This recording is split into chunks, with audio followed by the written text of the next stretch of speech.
We are here with author, comic book creator, speaker, all around good guy, and our very first guest. Social media hater. Oh, we are here Yeah, with that's BJ right. Mendelson. BJ, thank you so much for joining us. Thank you so much, Hey. dude. First guest. Thank you, guys. I sure hope we went with the right movie for your first guess. But Oh my! It should have been Lord. Showgirls, but pretty close. Yeah, exactly. That's always Todd's. It's Showgirls or Beaches. Showgirls are bust. Yes. okay, Beaches. That's a hot take. I can see people wanting to fight on that one. He's got an interesting. It's a he's got an hot interesting movie take. too. Yeah. If you watch Beaches and you can get through the whole thing without having a rage boner, like you're a better person than me. I tell you that. It's all rage with him too. It's horrifying. I need the anger, or else it's not going to happen. So, we talk about your books. You have social media is bullshit. You have Sure. you have privacy, and we want. I just need to know right now. Is our Facebook page the reason Donald Trump got elected? Would it help if I said yes? No. It helps Okay. me Yeah. sleep at night. I'd like, Yeah, it had nothing to do with it. Okay. I totally Yeah. wanted to speak to you about this because Okay. I absolutely, I know you do not hate, the tool itself, Right. but you're very educated about it. And I've always, for literally no reason at all, hated social media. Ask this guy. I was like Okay. the last guy to have a cell phone, total Luddite. Yeah. And then I saw that you wrote the book, Social Media is Bullshit, which I think you should have put an exclamation point at the end of the word bullshit, like you were screaming it so. and then throwing your phone. This is bullshit, and then throw it. But I dig your style on that. And were you totally Thank you. like, fuck you, everybody? Can we swear into this thing? Well, we swear in every other episode. I don't think we Oh. should stop now. Okay. Okay. So that's good. were you totally like, totally awesome, like fuck everybody when you were saying Yes. that social media is bullshit, and then suddenly we find out what you've always known, which is like it's so rigged that it's disgusting, and Mark Zuckerberg is actually an android with human skin stretched over top of him. Right. He looks a lot like Data, or so the internet tells me. He looks a little bit like He Data from Next does. Generation. Like who? Data. Oh my god, you're right. I have never thought Yeah. about that before, and now Oh. I can think of nothing else. You have to Google this. Just Google Mark Zuckerberg Data, and it's fantastic. It'll make your day. Yeah. Did you feel a little bit of vindication when you've got your book about privacy and then everything comes out with him? Were you holding your book out the window going, Yeah. I told So- you? This has happened twice now. So I started writing like social media is bullshit in 2010. So I was a little ahead of the curve, and then it was just after all the stuff started to happen, I was like, yep, I totally called it. And then, yeah, the privacy book also was written in 2015, 2016. And so now you've got Zuckerberg in front of the European Union Parliament this morning and then the Congress. And yeah, I try very hard not to say I told you so. Like, I don't want to be that guy. But there's certainly been some moments where I've just sort of sat there going, I fucking told you. Yep. You Yep. are an infinitely better man than either one of us, because I still wouldn't be. I was like this. We would have had to cancel the podcast, and that would just be Yeah. be me. You would see just photos of Todd crying and reaching for me, going, "You need to eat. It's been months." Yeah, exactly. But yeah, oh man. I say I told you so, and I didn't even come out with a book on the matter. No, yeah, exactly. Well, I had a lot of that. I had a lot of people that would come into the store who had no idea who I was or what the book was about.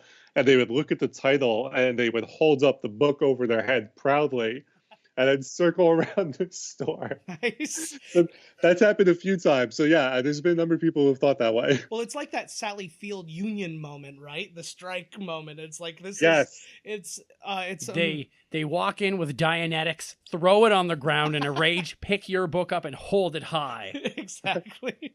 There's a new god in town. And somebody was crushed under the giant Dianetics book. Exactly.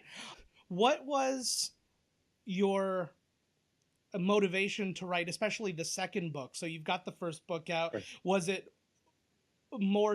kind of, did you think of it more as like, I need to elaborate on what I said by digging into the privacy? Or was it, I have a whole nother point to make?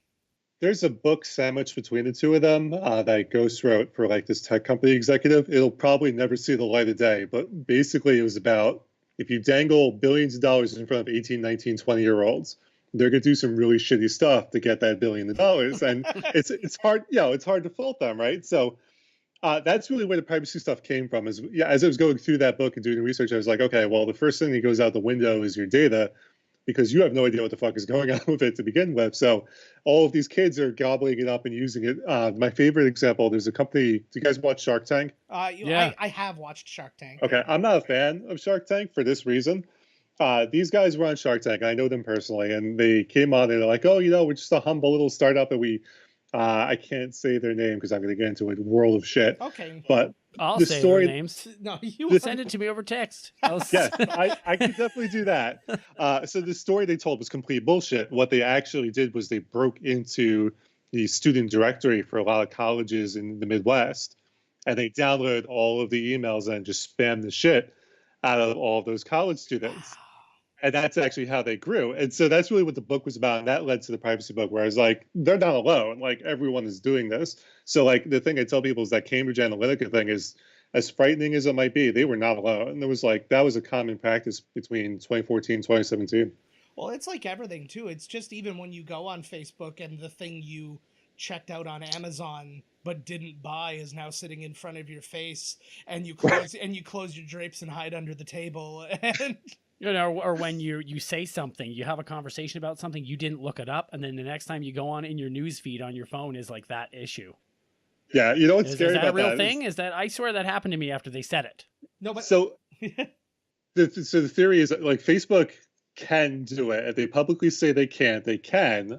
What's more likely is there's something else on your phone that's collecting that data and selling it to Facebook. Way to go. That's more likely. I mean, but I can't dispute whether or not Facebook is doing it, because I know for a fact they technically can do it. Oh, right on. Well, not right on. That's probably not the right thing to say. I looked up nothing about Jennifer Aniston and Justin Theroux's breakup, but I spoke about it, and then it was in my news feed, and I was like, whoa. Well, it was also like big piece of news. That would be like when Osama bin Laden was caught. Is like, what, I talked about him with somebody the other day. Now all of a sudden it's on the headlines. That happened to me too. I was talking about that volcano thing in Hawaii, and there it is on my phone. Yeah, I'm like, they're watching me. So Todd doesn't necessarily get the difference between the news and privacy. There is no difference. There might not be. I'm talking about doing like this not serious at all podcast with my friend Jackie, and we're like, okay, we're gonna get high and watch Batman the Animated Series. And so the first episode is going to be with Red Claw. I haven't thought about Red Claw in like 25, 30 years, or however old that show is now. Next thing I know, I'm seeing shit for Red Claw. That happens in Facebook. No word of a lie. Just a side thing. We were talking about. It was a band. What was the band? Oh, it was In the Night Sweats. Something, yeah. It was. I can't remember. Something in the What's Night his name Sweats. in the Night Sweats? And and we were just talking about him, and then he went home, and then I texted him just a screenshot from my phone on Colbert. That band was playing. I was like, that's just how our lives work. So every time we talk about something, it appears immediately, like we wished for it. That's awesome. I hope that helps with book sales. I'm gonna, for real, no doubt. But I mean, it is. It's one of those things, and we've done several movies now where they became so much more relevant after they came out. Like when the movie came out, I'm trying to think of specific examples right now, but a great one actually would be Canadian Bacon was a really good example at the time, where it seemed like such an out there, stretched out satire, and then as you kind of get deeper and deeper, you're like, oh, this is just kind of what it is now, isn't it? Like it's what it feels like, and it's been so much more relevant, and I feel that way when I saw again the release of your books and then what's been going on more recently. It's almost a little like, weird, man. A little weird. It's like that Stranger Than Fiction. You've been writing it down and then it's been coming to fruition. Okay, well, I want to ask, where did your this wanting to look into the internet and social media, like where did that start? Where did you find this information as well? Like where do you look for this kind of thing? Back when I was 18, I wanted to be a stand-up comedian. And in New York State, if you're under 21, you're not allowed in a bar. So I was having trouble getting on shows because they're like, we can't have you in the case that we get spot checked or something. So I said, all right, if I rent out your venue, could I do comedy? They're like, yeah, you can do whatever the fuck you want if you rent out the bar.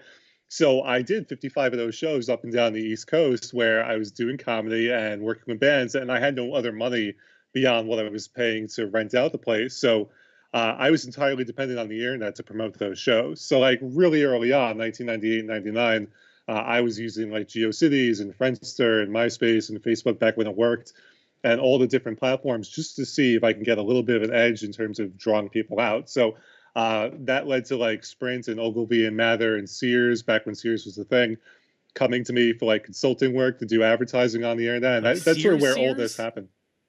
What was that? Like Sears, like the Yes, Sears. like the bra section that I'm not allowed in anymore. That's why they closed the chain down, by the way. Just to let you know. They kicked me out of that one. I go next town over.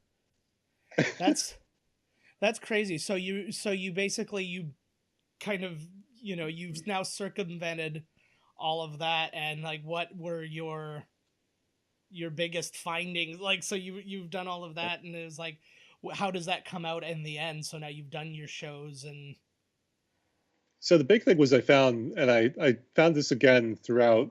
So it's been over a decade now, which is kind of frightening. But I found over and over again that it was the offline stuff that mattered the most. okay. And if you did the offline stuff right, that would drive the online stuff. Like they would, if you got people excited, then they would go online and do the promotion for you instead of like you doing the promotion for your thing. Okay. And so this is a crazy story, but I don't know if you guys remember it, but there was a race to 1 million followers on Twitter. Ashton Kutcher, CNN. Oh, I think that was back in the day. Yeah. I think I remember that, so actually. here's Didn't Ashton Kutcher blow them out of the water?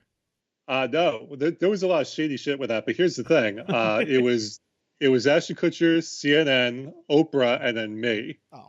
Like I was number 4 behind them, and yeah. So what happened was Twitter rolled out this suggested user list. So it was like 28 celebrities and then me. And I used to get really excited because Bill Cosby was on the list, and then there was my face under him, and now I'm not so excited about that connection. Yeah. Nobody wants their face under Bill Cosby. or anywhere near Bill Cosby at this point. So they had that suggested user list, and what was happening was everyone was auto-following these accounts, including mine. So people weren't really following Ashton Kutcher or CNN. There was just all the news coverage was bringing people in, and they locked it so that you couldn't unfollow Ashton or CNN. So it was a bunch of shady shit that went on with that. But I tell you that because I was like, all right, close to 1 million followers, I should be able to raise money. I should be able to sell books for things. I sold maybe 28 books using Twitter, where the book went on to sell about 7,000 copies through offline stuff. And so that was the big takeaway, was even those years later when I was like, all right, let's see if this stuff works. It was the offline stuff that mattered most. Wow. I'll tell you though, you got to be named up amongst those people, your Oprahs and your Ashton Kutchers, and I just literally lost my mind when Kadeem Hardison liked a tweet that I did. Oh, yes. I still have that. I'm a big fan of women's wrestling, so anytime any of those women like something that I posted on Twitter, I still get very excited about it. Wait, which female wrestler liked something you did? So Mia Yim and Diamante. Sweet. You know what? Yeah, I was gonna. You brought me there already. Okay. So I was gonna go here with you because I looked on your website. I was like stalking you online, which is what you do when you look at things online. Right. It's called research, sort of. Yeah, that's what they. Well, that's right. I'm sweating and kind of giggling, so it's kind of stalking, really. And so I saw what you said about 205 Live and how like you think that it would be a good idea for them to put women in there. Okay, first of all, it's not fair for Charlotte Flair to fight any of those dudes because she would mop the floor with them. That's true. But that's very true. I don't think that you give 205 Live enough credit because I personally think that 205 Live is the best show on the WWE Network. Yeah, it needs more promotion, but constant This Is Awesome chants and like A+ matches. But adding women in would be the great because you just add sexy women to anything really, and it's going to be better. Well, I mean, like when I wrote that was I think before Enzo was the champ. I think it was when Neville kind of vanished, and then they were sort of struggling with what they were going to do. So the show is much better now. Like since just before WrestleMania, the show has been my favorite personally. So I agree. I do think it would be good. I'm a big proponent of intergender wrestling because it's a show. Like if Daenerys Targaryen can light up an entire army with men with her imaginary dragon, Sexy not quite Star. imaginary.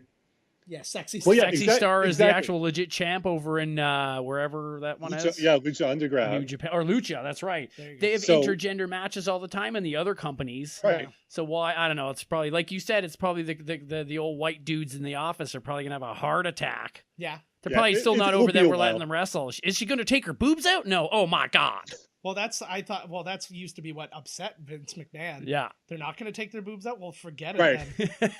I wash my hands of the whole thing. Okay, so we go off of the books, but I do suggest highly that people go and check these books out. Social media is bullshit. Privacy and how we get it back.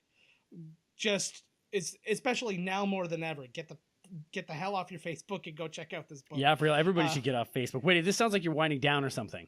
No, I'm not. No, I'm transitioning to the next thing. Okay, wait a second. I'm not finished yet. Okay, Todd's got some more. Okay, so wait a second. I looked you up on the interneting when I was finished with pornography, which is what it was really made for. I don't know what all these other things are going on. That's true. But I saw that you actually fist fought the ambassador to Pakistan in the UN parking lot. I wish that was the actual story. Like that would be so cool. Pretty badass, dude.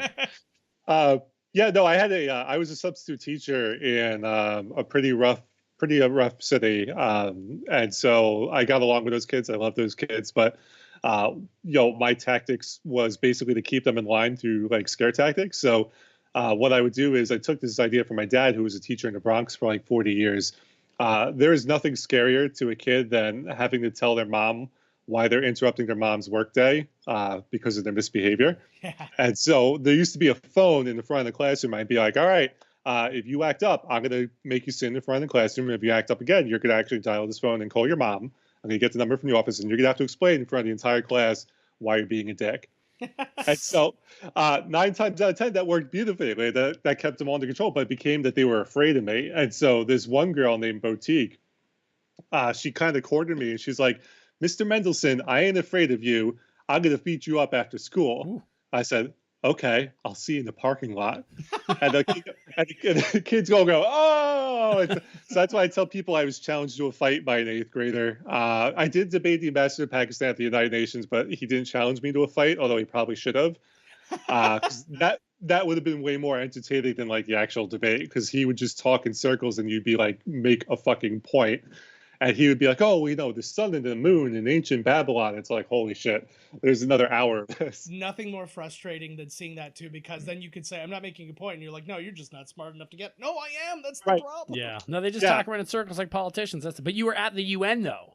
Yeah, so I was at the UN debating the ambassador to Pakistan. They invite you to that kind of thing? You get like a letter or something, and they say, come to the UN? And they're really formal about it. Like, I thought I was getting punked. Like, I thought for sure.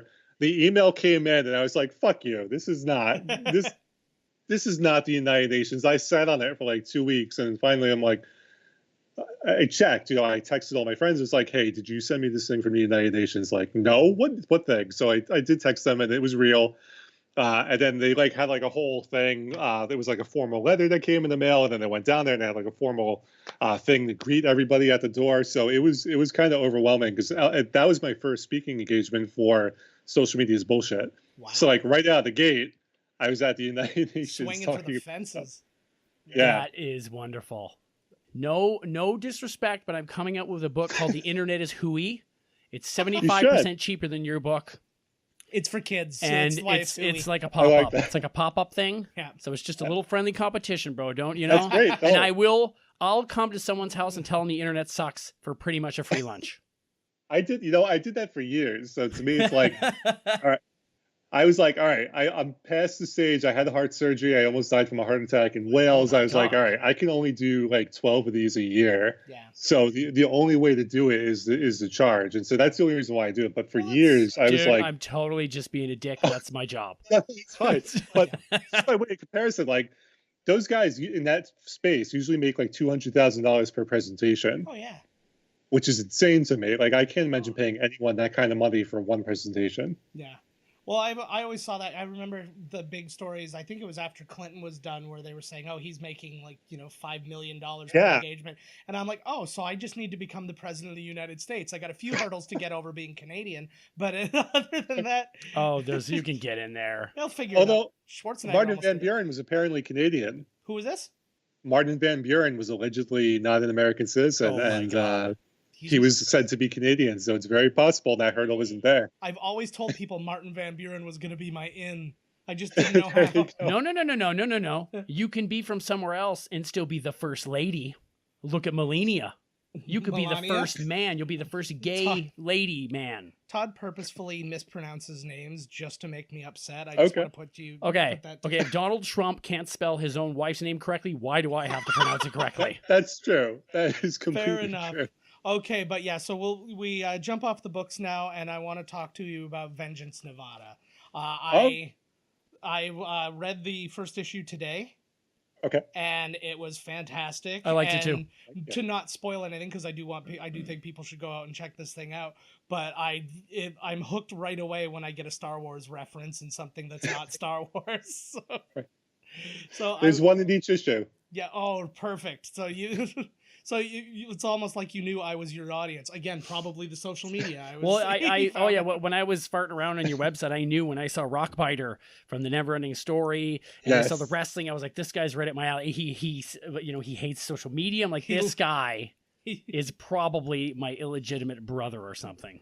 I very well could be. I was Santa Claus, so it's possible. That's right. It says there to you, right? You were, and Todd was a Santa Claus when we worked together at a restaurant. Yeah, that's really? pretty quick. Yeah, that's awesome. Let me tell you. Yeah, not allowed at the mall anymore. The wrong people. The wrong people were sitting on his lap, and he wasn't happy with it. Oh yes. Can I tell you about the best part about being the mall Santa? Is I didn't even know they were hiring. I just sort of walked into the mall one day and they had a little booth. Yeah. No, I should have. You dressed for the job you want. So they just had this little booth. I walked up to it. I was like, "Hey, I'm looking for a job. What are you hiring for?" She goes, "Santa Claus." I said, "I could be Santa Claus." And she goes, "You're hired." Nice. Wow, that's all the qualifications you need. That's like the old movies that take place in the 50s when you wanted a job and you'd go in and you'd just take the help wanted side off the window. That's awesome. But yeah, so anyways, I'm reading the book and it's got a lot of things. The first issue definitely always, as in the case with any comic or anything, leaves a lot of questions going, because you're meeting these new characters. You're like, oh, what are they all about? And obviously you're learning a lot about these things, and you're going to learn more in the future. But what inspired you to line this kind of story up? So there's a couple of things. Like, I started reading comics in the early 90s. And so for people that remember comics in the early 90s, it was all like anti-heroes, right? It was like the Punisher, and Venom has his own series, and Ghost Rider.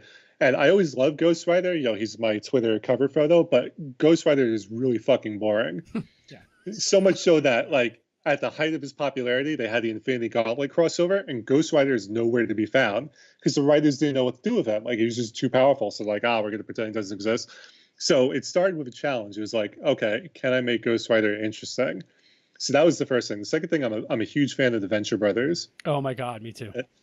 And I hate how long it takes between seasons. And so I almost died between seasons. And I was in the hospital. I was texting my friend Jackie. I was like, look, I'm not sure if I'm going to be alive by the time season 6 comes out. So I'm going to do a comic book that's got the same tone and the same sort of humor and depth as the Venture Brothers, but we're going to do it with an all-female cast, because the thing that Jackie and I always talk about is that the female characters in the Venture Brothers, aside from Dr. Miss the Monarch, really don't have any depth to them. Like, Triana Orpheus is a sex object, Molotov Cocktail is a sex object. There's like, I'm forgetting a couple of them, but you get the idea. Like, you're spot on. Spot on. So with everything that's going on now and all of these female superheroes and whatnot in Avengers and your Wonder Woman's and that becoming more prevalent, has that kind of validated you a little bit in creating? No, not at all. The only reason why we went, so I've gotten this question a lot because people are like, "Oh, you're writing the social justice wave." I'm like, well, I don't mind it, but that's not why I did it. I did it because I'm better at writing women than I am men, because all of the women I write are people that are based on people I know. Yeah. And I've just been one of those people that throughout life, like 99.9% of my friends are all women. Mm-hmm. And so it was just easier for me to be like, oh, Kristen's actually based off of someone I know, Okay. who's Mohawk. And so some of her stories and experience really informs what Kristen's story is, because Kristen is Native as well, That's great. in the comic. And so that's really why I went with an all-female cast, because I was like, okay, I can write this better. Nice. Whereas if I'm writing dudes, I'm going to really struggle, and it's going to turn to what you see in the movie, where every scene they're high-fiving each other and making a joke. Well, it's because Scott Wolf doesn't know karate. Clearly. But no, but what I was suggesting wasn't that you were inspired by that. It was that this kind of happened because, I mean, you had this obviously underway a long time before anybody ever saw Avengers, and then you get to see all these strong women all at once, and you're like, I have this woman thing, and now people are getting to see that and loving it. Yeah. And that's that kind of like, isn't this like this is amazing? Out. It's like I'm doing this almost before it was cool. We see, some trends with my books. I tend to always be like a few years ahead. Right. Venture Sabata, that started in 2015. Yeah. So like it's been in the works for that long. So I mean, that's when that conversation started for that book. Yeah, that's ahead of the curve, bro. Ahead of the curve. Yeah, you're definitely a soothsayer, and I'm not going to ask when I die because I'm afraid it's way too soon. Oh Lord. I had a lot of shit. 3 months from now. Yeah. That's actually you can't wait that long. You can't know. I assumed I turned my air conditioner off, so I assumed it was going to be by the end of the evening. It might be.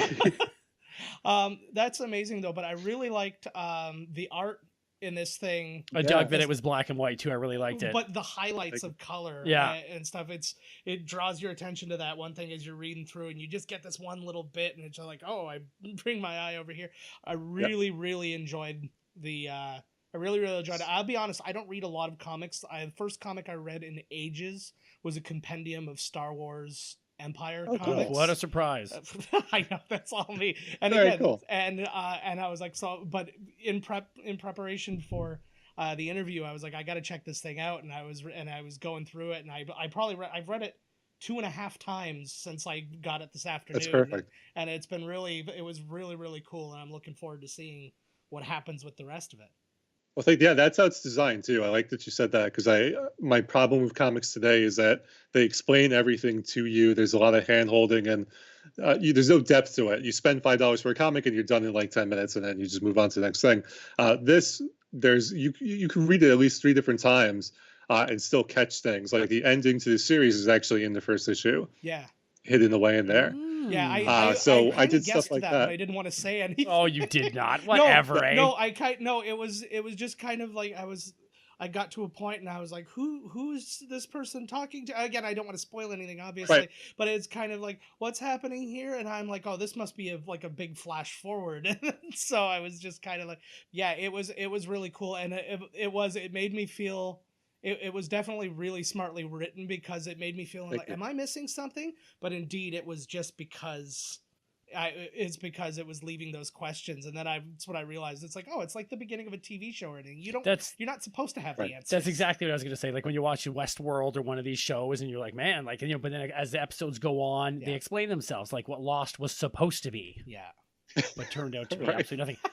Wait, it turned out to be something different, which actually happens in this movie too, right? Like you're watching, very clearly they had like this vision, right, of and they didn't explain anything to you other than the big quake and here's this strange city, and then they just sort of drop you into it. But what I would like to think is that I have a plan as opposed to this movie that we're going to talk about. Yeah. So, well. Yeah, I was going to say, well, we might as well just get into that, because you do owe us an explanation. Just give a little bit of backstory. A long time ago, we put out to anybody that we would do requests. Like, we're not, as much as we like to do the movies we want to do, we would entertain any requests. And then we get a tweet from Mr. BJ Mendelson who says, you need to see this movie. Or we need to do this movie, and this movie is Double Dragon. So explain yourself, sir. All right, so there's really two things going on. The first is that I'm a bit of a practical joker. So there was a little bit of trolling involved. I've done that with every single movie podcast. Yeah. Okay, so I have this list, and I talked about this on the interviews, but I've got this list of about 10,000 active podcasts. Mm-hmm. About 2,000 or so of them are movie podcasts. So when you go through any big research project, you have to amuse yourself. Yeah. So as I was going through the list, I'm like, I'm gonna message all of them and tell them to watch Double Dragon and see how many of them I could get to actually do it. Only one of them had already done it. FilmSack had already done an episode on Double Dragon. Everyone else was like, I've never seen this movie before. Tell me more, stranger. So I was kind of pleased. The second thing was I was curious because I've spent a lot of time as a journalist working for different media outlets, and I was always curious about, can you make something a thing?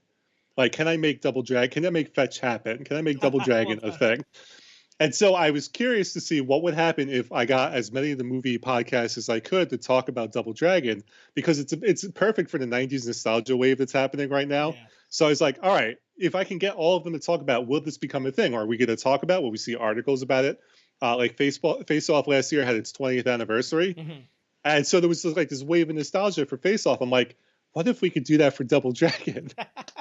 And so that's sort of why I plus also I enjoyed the show, which goes without saying. Like, I didn't contact people where I thought the show sucked because I just didn't care. Well, I just didn't want to hear what they had to say. So I also enjoyed the show. So it's like, all right. I was literally just going to say how unimpressed I suddenly was when you said you just spam mailed every single podcast to see, and we're like that one girl at the bar after you went to every girl and got a slap, and we're that sad bitch at the end of the bar crying, and you walk up, we're like, hey there, yeah, I'll come home with you, you know? That being said, we are that sad bitch, so I don't really know what that was. I'm pretty sure that's what I wrote in our mission statement. Yeah. Well, there you go. Yes.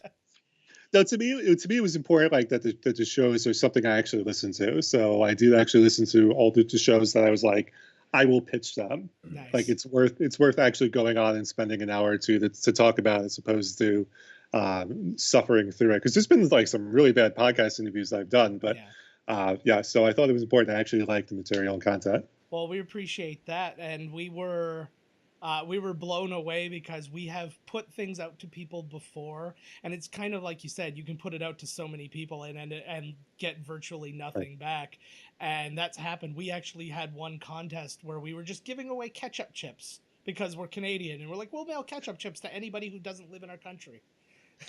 They think that they're disgusting and wanted nothing to do with it. Yeah, exactly. Wait, so let me ask, where in Canada are you guys? We live in St. Catharines, which is virtually right on the border with Niagara Falls and Buffalo and all of that. So I know it well. Yeah. Where are you? Yeah. New York?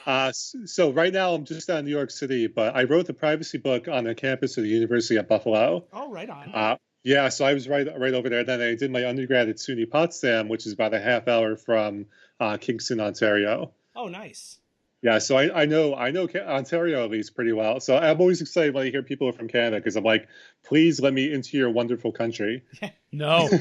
What? No. No, he's welcome anytime. Okay, fine. You're lucky I don't work at the border, bro, man. I'd send your ass packing.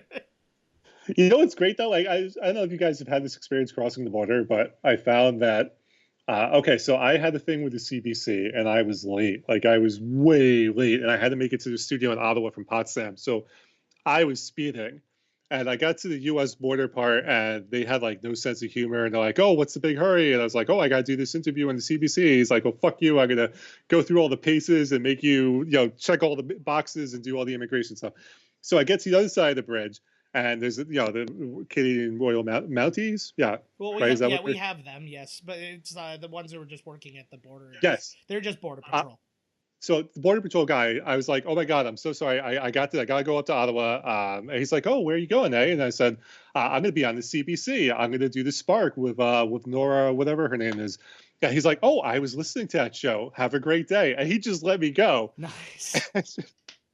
And I found every single time I've crossed the border that's been like a similar experience, where the American guards are too serious and the Canadian guards are generally very friendly. I cross over fairly often, and it's always hit and miss with me. I go over sometimes, and it's like, "Oh, we're going to the football game," and everyone's like, "Oh, have fun, don't get too drunk, blah blah blah." But then you come back, and like I have my Nexus card for the the quick passing and stuff, and there's a Nexus bridge that gets me over to Niagara Falls, New York, and that's supposed to get me through, and I got searched because I had my daughter with me, And I think they Really? just assume that you're going to kidnap you, that because I'm a guy, I'm going to kidnap this little girl. So that being That you already have and are now Yeah. escaping. Well, I was also over the border for a short period of time, so they may have thought that I was like bringing drugs over in my doll that's shaped like a daughter. But she didn't get searched. It was fine. That see that's amazing because that I've gone over that bridge numerous times. It's always like in the worst possible area too. Like you don't know where that bridge is unless you like go out of your way to find it. That's crazy to me because I've never been stopped on that one. I had never been stopped before, and usually they don't even take my card from me. That's the best Right. one. It Yeah. used to be the best one, but now it's just for like rich people with like a special pass. Well, yeah, 'cause, I don't even think it's rich. I don't remember how much it cost, but it wasn't much. I'm not I either. got- It's not Yeah, much. if I have got one for my one. It's not much. baby, I'm gonna get that. It wasn't have been that I expensive. should look into that actually. Yeah, get a car first. Yo, presto. Yo, presto change up. Yeah. But So yeah, anyone so- traveling to Canada, get your Nexus card. Yeah, is what exactly. we say. That was the hardest part, actually. I had to go over to New York to get my Oh, card, really? which I have to circumvent that entire. I've said circumvent twice in this interview. Beautiful. I feel like a goddamn genius. Beautiful. I had to go around that entire bridge and come back and be back at that bridge to go and do the interview on the New York side. It's a and then test. go all the It's a way- test. Yeah, see if you have the patience. And to if be you able- live, if you Yes. survive that route through the Americas, yeah, and you make it, you're like, you Yeah. made it, man. You're in. it's the dirty part of Canada. Oh, yeah. Yeah, it's Okay, but I digress. So Double Dragon, we took it more as a challenge than anything else, and Great. we can announce it here. We decided to make it a month of bad video game movies. So we were Oh, like, nice. okay, well, if we're gonna do Double Dragon, we're gonna double down, and we ended up making our episode that's gonna follow Double Dragon is going to be Super Mario Brothers. And Yes. we lost Yes. the will to live in that one. I've Oh, never. God. We do our episodes fairly late. So, I mean, we usually don't even. So again, we're recording this. It's evening. Usually we do a mini episode. We do a couple other things. We might do a YouTube thing, and then we'll do a movie. We'll be finished at 1 o'clock in the morning. So we're tired. But this one was a whole new level. It's like we did 12 pounds of heroin in the afternoon and then started a podcast. There's like 12-minute gaps of just silence, Yeah. crying, It's- sighs. You're like, I didn't think a sigh could go on for 6 straight minutes, but it is. Yeah, and that was when I asked the question because we did that movie. We haven't recorded Double Dragon yet because we wanted to do that in Right. conference with this. But we right then I was like, what did we get ourselves into? So when we were talking, you said you had to rewatch it. So upon your rewatch, what did you think? It's not as bad as I remember it. Yeah. I found it's 10 years too late to be a bad 80s movie, and it's about 15 years too soon to be a perfect superhero movie for this day and age for kids. Yeah, It just came out at a really shitty time. And you know what's crazy is that Paul Dini wrote this. yeah. Paul Well, D- I was going to mention that because you were talking about doing all the Batman the animated series. This Yeah, guy literally like- wrote everything that was Batman animated, created Harley Quinn. He did? Yeah. Yeah. No shit. Yeah, and he wrote this movie. And the guy from the co-creator for Breaking Bad, I think it's Peter Gould, I Yeah. think his name is, also has the story credit for Double Dragon. He has nothing to his name except Double Dragon and a giant stretch, and then he wrote 11 episodes of Breaking Bad and is the co-creator of Better Call Saul. And Yeah. I'm just like, you got to be kidding me. And I went through all those, and then there's 2 other writers involved, one more story by and one more screenplay credit. I've got them written down somewhere. And they were virtually nothing. It was a big gap of nothing. But it was Well, it's sort of like you'll never work in this town again. You know, like Yeah. after people saw this. yeah, it blew my mind. That lights a fire under you, man. When you had anything to do with Double Dragon, that lights a fire under you. Yeah, no doubt. You know? Come on. It's like getting knocked down into the Mhm. dirt and somebody rubbing your face in dog Yeah. shit. But I don't remember, like, I didn't remember a lot of details. I remembered a Right. lot of the look of the movie. Yeah, no, it's so my theory is that there's a better movie underneath all of this. I agree. Like, Sorry, go ahead. so to me, it really felt like okay, this is how I imagine the pitch meeting went. Someone came in and said, "I'd like to do a movie on Double Dragon. We own the rights to it." And they went, "Okay, yeah, sure. What's it about?" And that person went, "Fuck if I know." So they took that as a challenge, and they're like, "All right, I got a complete blank slate. So I'm going to take stuff from RoboCop that I really like, and stuff from like Mad Max that I really like. It's going to have like this gritty, crazy future setting, but it's also going to have like that that cynical wink and smile. Like there's a couple of things in there that are very clearly like they know that they're fucking with you. Like it's in the movie, like that giant crank at the beginning of the movie is clearly them just having fun. And then for whatever reason, somewhere, someone got involved and was like, wait, this is a video game movie? Fuck. This needs to appeal to like every 2-year-old on the planet. Undo. And then that's sort of what led to the movie that we have. Don't forget that Roxette plays the main villain. Yeah, that's right. Oh yeah, I know what you're talking about now. Sorry. You know Roxette, you get that one? Yeah, no, I have things with okay, I can't make fun of Robert Patrick too much because in the 90s I had that same hairstyle. I have it right now. Yeah, he well, it's natural though. It's not frosted. Okay, all right. No, I went like the full frosted look, so I'm kind of like, all right, but no, yeah, it's funny because he's done interviews about that movie. Like I tried to get before I started this, I contacted Paul Dini, I contacted Alyssa Milano. Like I was in touch with a couple of people on the crew because I was like, I want to do this as a book. Mm-hmm. Like I want to do like an oral history of the worst video game movie ever made. And I could not get them to bite. But Robert Patrick has since done interviews where he's been like, yeah, I know the movie sucks, but I really enjoyed that role. And he talks about how like he got to be goofy and have fun, which is something that he really doesn't do often. That's awesome. Yeah, especially goofy and fun and working with James Cameron. That does not, yeah. Yeah. He's a monster. No, he's a serious something or other. But it's crazy to me, and to see kind of all these people, and a lot of them kind of at their hottest. Like Alyssa Milano was, like that was just at the end of. She was hot as fuck. Who's the Boss at the time? Like Who's the Boss had just ended not too long ago. Well, there's that line. They I guess the story is they went back and added the line of Lash saying to her, now I know who the boss is. I guess like she says this name of the show, and I'm just saying like, oh god, that is so fucking cheesy. Well, and did you see the comeback from that?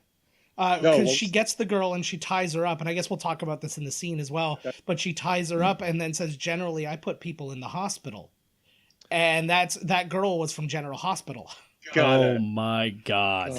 Yeah, like it's that movie. If this movie came out today, it would be not as funny as Deadpool, but I'm convinced it would find an audience. Like I'm convinced that people would go and be like, "This movie is so bad, I really enjoy it." That's amazing. Yeah, it was a lot of fun to watch. It was not a movie that I was proud of. I hated it watching, but it was. It was definitely something, and I'm very happy that you brought this to us, and I think it's going to be a very fun one. I think from here we might as well just talk about the scenes. Okay. That you wanted to bring up. So I have like 4 pages worth of. I know you were saying so. Wait. Can you see us on your thing? Yeah. Yeah. Are we moving? Yes. Okay. Yeah. You're frozen on ours, but it's not a big deal. We can still hear you. Okay. No, you guys are still moving. So. Okay, that's cool. That's good to know. I didn't think I was moving that much, anyways, so I wasn't that bothered. Wait, one scene that I don't know if okay, so I know I sent you a couple scenes. I don't know if I mentioned this one, but I want to talk about it. So they have their mentor character who is completely poorly written and is just there to dump exposition. She dies, right? So she dies, and you get one scene in the whole film where they have to act like serious for maybe 30 seconds. Oh, this scene blew me away. Yeah, and then that scene ends with them high-fiving and then palling around and be like, yeah, let's go kick some ass. I'm like, your like mom was just murdered in a fire. Well, but you also get the get over it. Like that was basically like it literally just happened and you're like, oh, come on, get over it. Like grow up. And I'm like, what? Isn't that how grieving works, guys? Yeah. Like, come on. Yeah. I could not believe, like, I understand that they were really, because kids were watching and very clearly, because you have a Bobo farting later in the film. Yes. Because he's getting force-fed spinach, which to me is something that we totally should do in Guantanamo Bay. Yes. If we don't do it already, is force-feeding people spinach.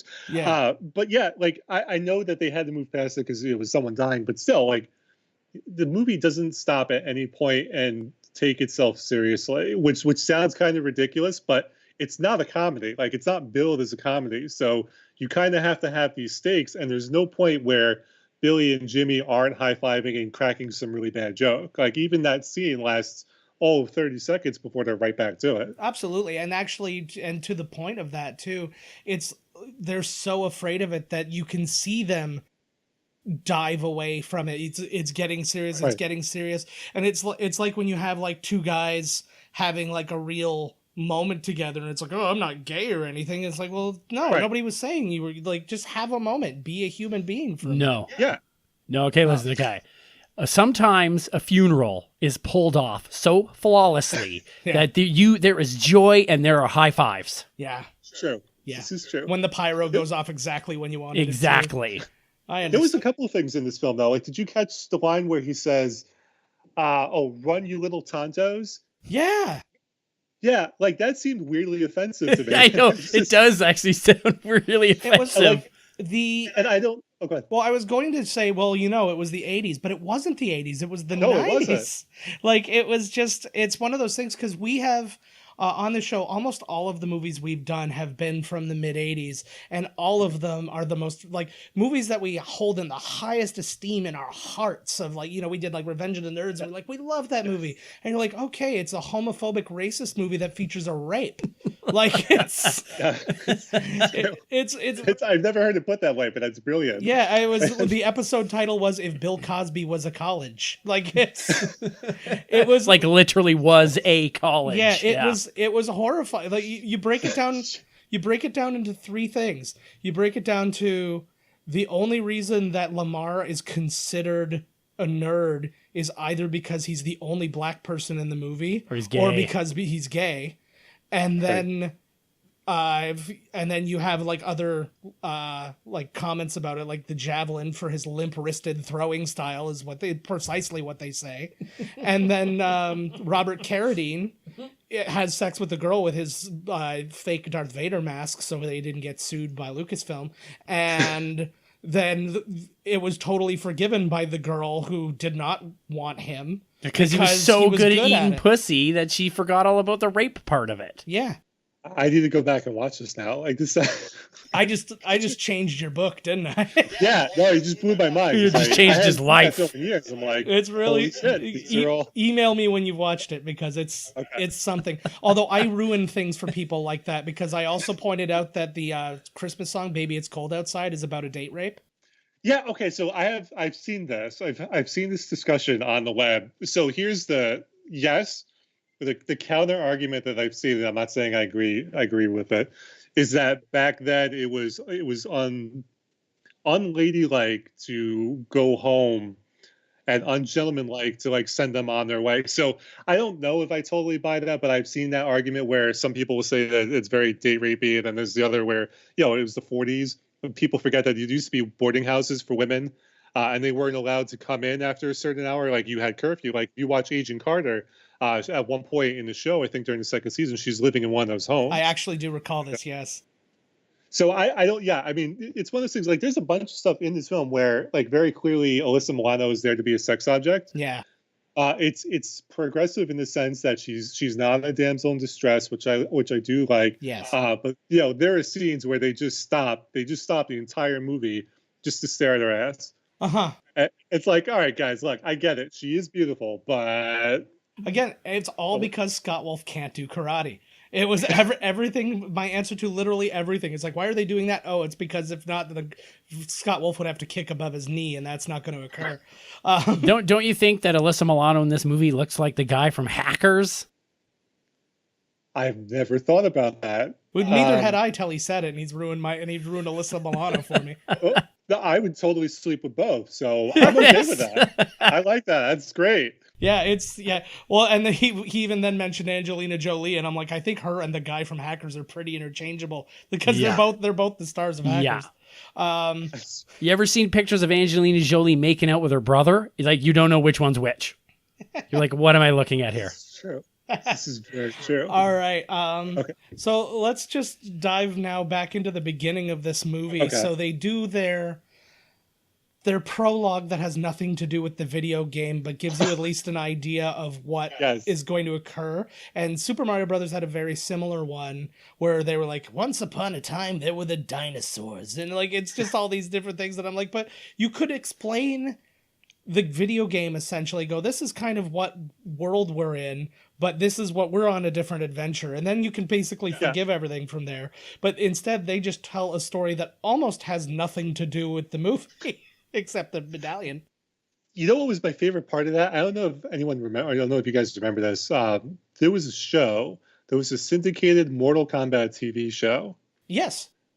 Yeah, Mortal Kombat Conquest. That featured Mark Dacascos as Kung Lao. Tell me that the opening scene, the Double Dragon, it looks like that they shot on that set with the same actors on the same budget. Like, it looks like they just took footage from Mortal Kombat Conquest and then just wedged it into the start of the film because they knew that it was running a little short. Well, that Al Leong was probably in it still. He's in every movie, so he was in Big Trouble in Little China. He was in everything. Oh my God. So he was probably there. But yeah, so now we get the idea that, okay, this movie is all about the medallions, and then we also I also assumed that all of that stuff was flashback when they were, the ninjas were fighting the townspeople and whatever. I'm like, this is all part of the big flashback, and you're going to find out that these people are going to be descendants, because I just didn't remember. And then all of a sudden she whips out a computer. What we loosely will call a computer. Yeah, I think that might be very polite to call it a computer. Yeah, it was like a Brother electric typewriter with a fake satellite glued to the top of it. But did you catch her typing? Did you? Random. It's what you usually what a secretary in a movie types when you can't see what she's typing. Yeah. Or when you're hacking the computer and then the camera's not, it's like behind, you can't really see your hands. You're clicking away, Yeah. Todd's convinced this movie was hackers. It's hackers with karate. Oh, so that's what hackers was missing. Was the karate? I would watch that. Yeah. Well, no, when they are hacking, if you zoomed into the wires, it's like a kung fu digital fight happening in there. I see exactly. Actually, I see what you're saying, and I agree, which is horrifying. My favorite thing, though, so it's literally, I think, a scene or two later where they tell you twice after that whole introduction exactly what the plot of the movie is. Yes. So that scene in the beginning has it's like at the end. I know I'm skipping ahead a little bit, where Robert Patrick turns into two shadow demon ninja warriors, and I literally wrote in my notes, "Lol, what?" Because that was my reaction. I just laughed out loud. I was like, this makes no fucking sense. It hasn't been set up at all. It's sort of like the beginning of the film where this scene exists for really no reason other than we probably had a better film and then someone panicked and went back and was like, it needs to look more like Teenage Mutant Ninja Turtles 3. Yeah, it had a lot of Ninja Turtle stuff. And again, one of the one of the writers was on the art department of Ninja Turtles too. Not to mention their bad guy little clubhouse looked like, right where the foot soldiers would play, The Power Core to me was the good guy version of the foot soldiers. Yeah. The Power Core, which never really gets explained, they're just there as a good gang. And then there's a terrorist attack that they get blamed for later in the movie. And then you're kind of like, wait, what? Yeah. And then that never gets resolved. They never talk about it again. All those people die and Alyssa Milano is at fault, apparently. And they just sort of skip. Oops. Yeah. Well, I thought for sure you were going to get that moment when her dad, the chief of police or whatever he is, comes in and then realizes, oh, you're the head of the Power Core and this is what you've been doing. I'm so proud of you. But nope, just gives her a hug and he's like, all right, let's go home. We'll clean up these video games later.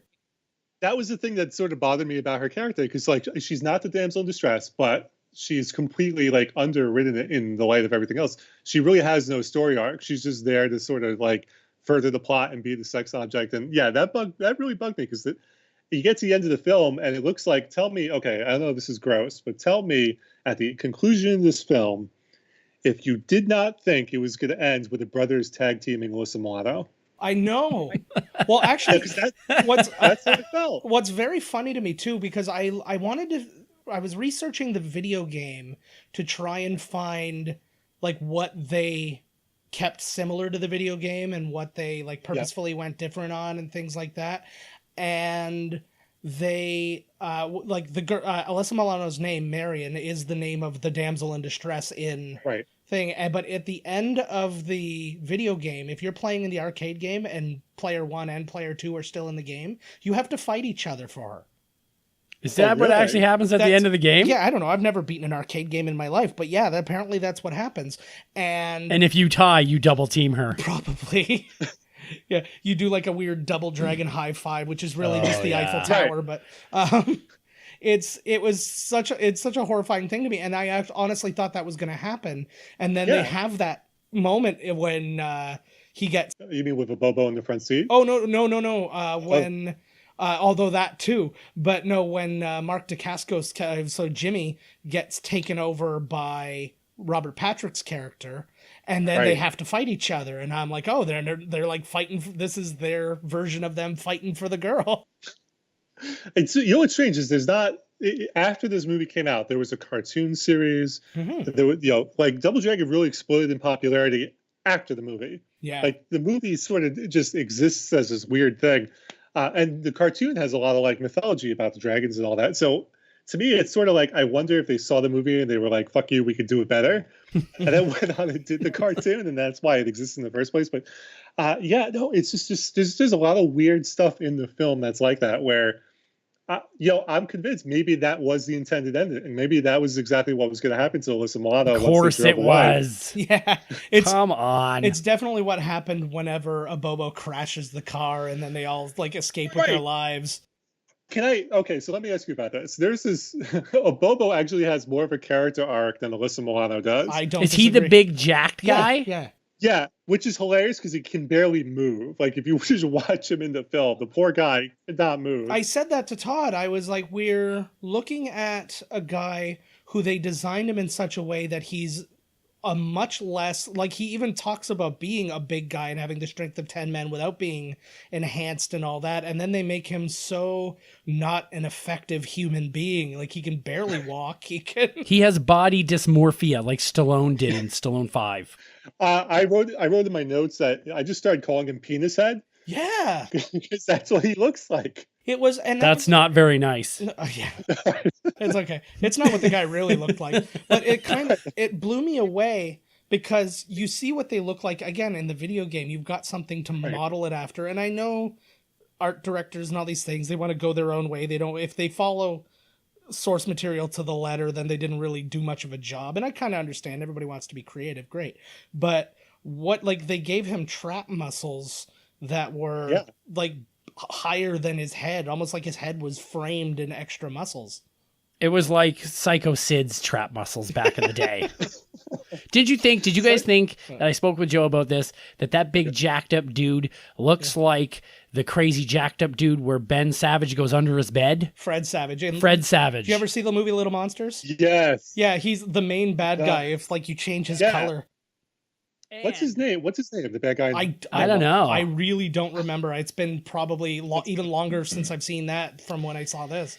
And that's gonna drive me nuts now. And when Robert Patrick, God love him, best movie ever, Terminator 2. Thank you. And so when he splits into those two like phantom dudes, I don't know if you've ever seen, I love those old haunted shows that used to come on, like A Haunting, and it's like these people telling their stories. Every time they show the phantom coming out of the closet or in the bedroom on the ceiling, it's that dude. Yeah. I didn't put that. That's fantastic. Every time they're like, and then the ghost was on the ceiling and I screamed, and you're like, oh my God, it's half of Robert Patrick from Double Dragon. Yeah, I didn't know what they were going for with that. Like, how are you creepy? Yeah. Oh, you're a shadow. It's like, that's probably the worst looking superpower that I've seen for a cinematic villain, I think ever. I dare say it is the worst power for a supervillain I've ever seen. Well, and to me, like, again, this is stuff that they could have covered in that prologue. They could have shown somebody having these powers and how evil it was and those wraith things and why he became two of them, and they could have explained things, because I'm a very simple guy. Like, I hear a lot of people complain, and I think being such a sci-fi and fantasy guy and stuff like that, I'm willing to accept anything as long as you give me the most basic explanation as to why it's okay that it's happening. Like, you can just say, like, you can just like have a newscast at the beginning of this and go, and in further news, magic's real now, bye-bye, and I'd be totally on board. But there's no explanation at all for anything with him. He's just, I don't even understand why he's a white guy. No, like if your name is Coco Shugo, which they later call Coco Puco, which Yeah. is Well, kind of hilarious in juvenile land. You probably should not be a white guy. no, well, he had another name. They do mention it, but he's like, I'm Yeah, not going by this anymore. And they even missed an opportunity because in the video game, the main bad guy's name is Willie. Like they kept it simple. yeah, But they could have made him so he was Willie something, and then changed his name to this to like honor the spirit. Like again, it could have yeah. been another uh, prologue kind of thing.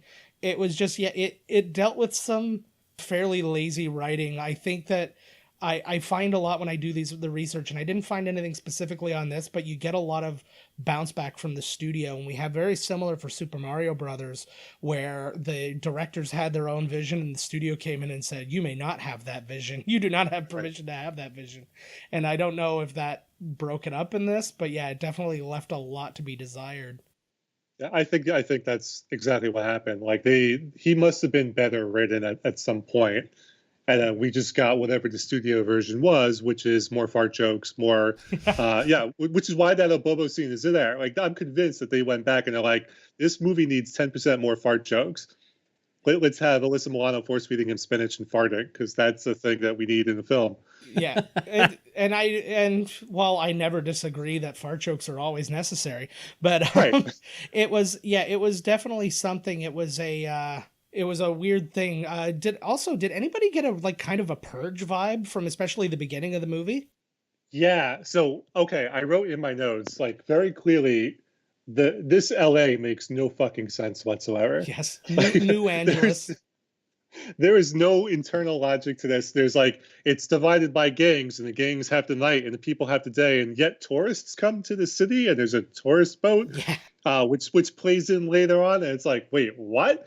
So yeah. yeah, I'm convinced that the city itself is a little troubling for me. Like I could not. There's no internal logic to a lot of things that happen in this And film. they say a lot of weird, and they say, okay, and then everybody's in until the police take back the streets in the morning. How do they take back the streets? By violence? Right. Or is it just a gentleman's agreement? Like Morning Ralph, Morning Sam in, Yeah. in Looney Tunes, where once the shift's over, everybody Yeah. just goes back. The amongst- crazy shift is Right. over. They're So- going home. Yeah, done. You know what's crazy to me? So I'm a little bit of an amateur historian. So I don't know if you guys have seen Gangs of New York. Yes. Okay, but Gangs of New York is like you could have easily done something where there was an uneasy truce between the gangs and the police by copying that film. Yeah. Problem solved. But they don't even bother to do that. They just have like this weird Mad Max thing that's happening at night where they're all driving like these souped up muscle cars. It's like, wait, if it's an abandoned or kind of abandoned city, where are you getting all the parts for your car? Mhm. Like this makes no sense to me. Or why are you living in an abandoned theater? Because during the day there's people here. So shouldn't the theater not be abandoned? How are you living there? Yeah, exactly. So like it was just driving me up a wall at one point. Yeah, no, absolutely. It was funny because we did just stylistically, you get so many different things. Like you said, you get some Mad Max, you get some Ninja Turtles, which I'm guessing they took a little bit from because it got some, it had some success. And they're like, It had a so little success. yeah, so like it was just insane to me. I want to go back and talk now about the first big monologue from Robert Patrick. I know you said you had some stuff to say about that. Yeah, I'm just looking over my notes from like his monologue, and I was like, what? Okay, so on one hand, there was a problem I had with season 4 of The Flash, Okay. where it took forever to find out that the Thinker wanted to make Central City go full retard. Which is exactly what it was. I mean, if you've seen Tropic Thunder, you know exactly what I'm talking about. Yes. That was exactly his plan. But it's not until episode 20 that he actually figure out why he's doing what he's doing and what the plan is. So I give them credit for giving him like that big evil monologue scene. But I don't know about you, but I could not for a second buy any of it.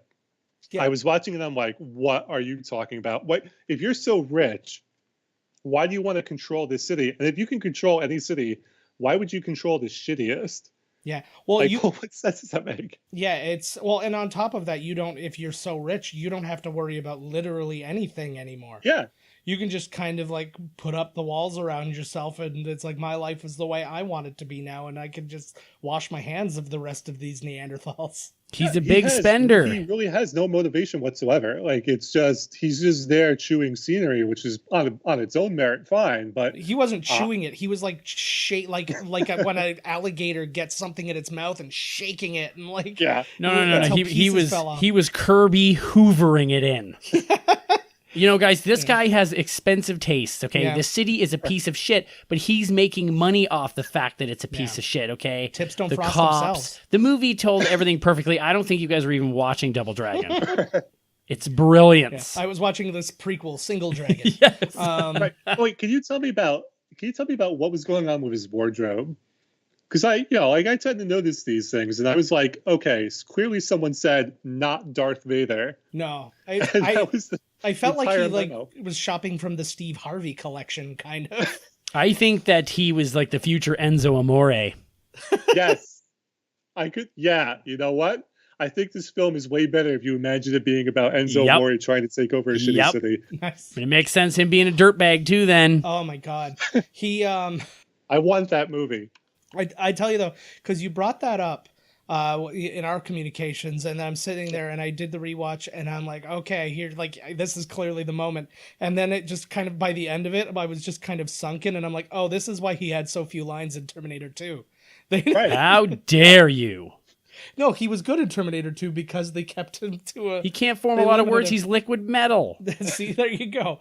But it And was. to his credit, he's gotten better. Like I've Oh, seen yeah. him on Scorpion. I hate that show, but he's pretty good on it. Yeah, you got that Uh, right. So I mean, you can tell they were all very young to their defense, right? But yeah, that opening monologue, I don't think I've ever lost a villain faster. Mhm. I really can't think of a film that I've seen before where I've been like, all right, this is really stupid. I mean, you look at something like Black Panther where Killmonger has you within 30 seconds, where he's in the museum big and he's looking time, at the Wakanda artifacts. That scene is less than like 2 minutes total, but just him like looking at the artifacts, you're like, all right, I'm in. That's the bad guy. But with this, you're like, the fuck am I watching? Yeah, it's basically they had to, and this is the moment where they had to create that moment for you, because Right. sometimes they have to tell you. It's like when you watch a movie and somebody's a singer in the movie and they're not very good singer in real life, but then when they finish singing, everybody's like, wow, you're so good. It's because they weren't able to convey that they were a good singer on film, so they had to be Right. so they Like have to- looks of disbelief. Yeah. Wow, she's so good. yeah, it's something. Let me go back, and you guys were talking about before about like who like picked this man's clothing, right? So you can see he's in the end he's got two demons within him. Both of them don't like the Sure. same type of music. Okay, so that's going to be a problem, right? They're two different entities altogether, forced to be together. Not to mention he's a white dude named Coco something or other. What's his name? Coco. Coco He has Chico. Coco Carango, whatever, Coco Krispies. He is having an identity crisis Yeah. where he True. thinks he's in like a late or like an early 90s like Yakuza neon like Akira gang. But also he's, this white dude from Connecticut or wherever the fuck he was actually born. Yeah. You could he's got see a that. recent picture of him in a sweater vest before he switched his Right. style. Like Exactly. That would have made him a cooler villain. I would have loved it if there was a little picture on his desk, like wearing a sweater and petting like a little poodle or something. Just something like that would have made it so much better. It probably would have made a lot more sense Well, too in just one little shot, right? But they don't they're not about this. They, well, they it was like Will Ferrell in Zoolander with the piano key Right. necktie. yeah. It's like, here's the evil him, and here's him just a while before he realized he'd need to be evil to be interesting. Right. Oh man. Let's talk for just a brief moment about the casting in this. So you get young Mark Dacascos, who was a legitimate martial artist, not yet the chairman of Iron Chef, but Is that what he does now? if you watch Iron Chef America from the very haven't. beginning, he plays the chairman's nephew, and he just basically he announces what the secret food is. So he'll go battle apricots, and then he'll maybe do a backflip or something like that, and then he'll just walk around while other people talk about food. I need to watch this now because, like, when I was little, I had a little bit of a crush, Oh, and I was like, oh, okay, that's the dude. yeah, he still pops up though. He was in Agents of S.H.I.E.L.D. last season, I believe it was, or the first half of this season. He was the Oh, really? Crow. Okay. I don't want. I gave up on Shield a while ago. Oh, so My it got- sister loves it. It got good again. I also gave up on it. That's what Don't everyone be. tells me. Yeah. Yeah. Don't be ashamed. I gave up on it too. It's all right. Yeah. People can like what they like. I'm at a point now where there's just too many shows. I can't watch everything, so I just have to give Right. up. Like, I even had that back when Sopranos was on. People are like, "You're not watching Sopranos?" I'm like, "I don't have time for Sopranos. We'll get there." Yeah. Like their Yeah. DVD existed at the time, so I was like, I'll get And- get to it. Honestly, with The Sopranos, if you just watch season 1, 2, and 5, you're fine. Yeah. The If you Wire never was watch kind the of rest same. of it, you're fine. But yeah, so you get him, and so he's Okay. legit. He's an unknown, and it's Yeah. kind of a good grab. But then you get Scott Wolf. What was Clearly a kung fu expert. Yeah, like he literally there was a shot when the both of them have to kick Robert Patrick, and he literally Right. didn't get above his knee. Yeah, I so love that. here's my- Like What a kick. it's a split second shot, but if you like freeze it, you see he's kicking Yeah. him in the shin. So here's again, Kevin Smith has told this story, I think, in his book. When he was at Miramax, they had these different actors mapped out that they had plans for. Mhm. Like one of them was Jon Stewart. They like had this whole career planned out, all the movies that Jon Stewart was going to be in. So I kind of wonder if it was the same thing with him with him here, where they're like, all right, we'll put him in Double Dragon so people can see him, but then we're gonna have, like we've got this master plan to put him in all those films, but then this movie just completely derailed it. Yeah, it was, and then to me, again, not remembering really the guts of the movie, I'm sitting there, I'm like, oh, he probably had to go through some pretty intense training to get up and running. Right. And then literally the first fight he's in, he gives somebody a noogie. Yeah, the fight scene, which is there with no explanation whatsoever, it's just like it's a random Yeah. karate scene. Tag team karate. You know, Yes. that's that thing that everybody did. I was in karate when I was a kid. I remember my tag team partner. Like it was Well, not to mention Well, the he said- last fight scene where Buddy's like swinging. All it is them deking out him swinging a sword. Like for a movie about kung fu fighting in a video game, its lack of preparation on the fight scenes is shockingly hilarious. yeah. It's almost like Iron Fist levels. I think Iron Fist might have it slightly beat, but not by much. Yeah, Iron Fist was heartbreaking. But like that one I was legitimately upset because I didn't know Iron Yeah. Fist. I didn't know him from Adam, when I heard about him, and then I've got some comic book fans at work and stuff like that telling me you got to check this guy out. You've got to, it's like he is the best fighter in all of the Marvel Right. universe, and it's all this stuff. And I'm like, ooh, I'm gonna strap in. And then I'm watching, and I'm like, literally every fight in Daredevil was 1,000 times better than this. Yeah. Oh yeah. It's no comparison. Like there's a cut every 3 seconds in any of the fight sequences in Iron Fist. Yeah. And to me, it's heartbreaking because that character really should be smiley Batman. Yeah. Like it's just happy Batman. That's all you need to do to sell someone on Iron Fist, and they completely just I'm gonna get off on a whole tangent about that show. I like that Happy Batman. That's a good way of putting Iron Yeah. Fist, actually. That's what he is, happy Batman. Yeah. What I kind of picture, had this been made maybe in the early 2000s, it would have been played by Brendan Fraser because he was the king Yeah. of the fish out of water happy idiot movies. Yeah, I could totally. Let's remake the film right now. Brandon Fraser has nothing to do. Oh yeah, No, he's just being a meme of laughing at an award show. Yeah, that's. He performs That's it live good. though every time. He's a giver. But You wish you were a meme. I tried to be once and nobody took it. It didn't catch on. I was nude.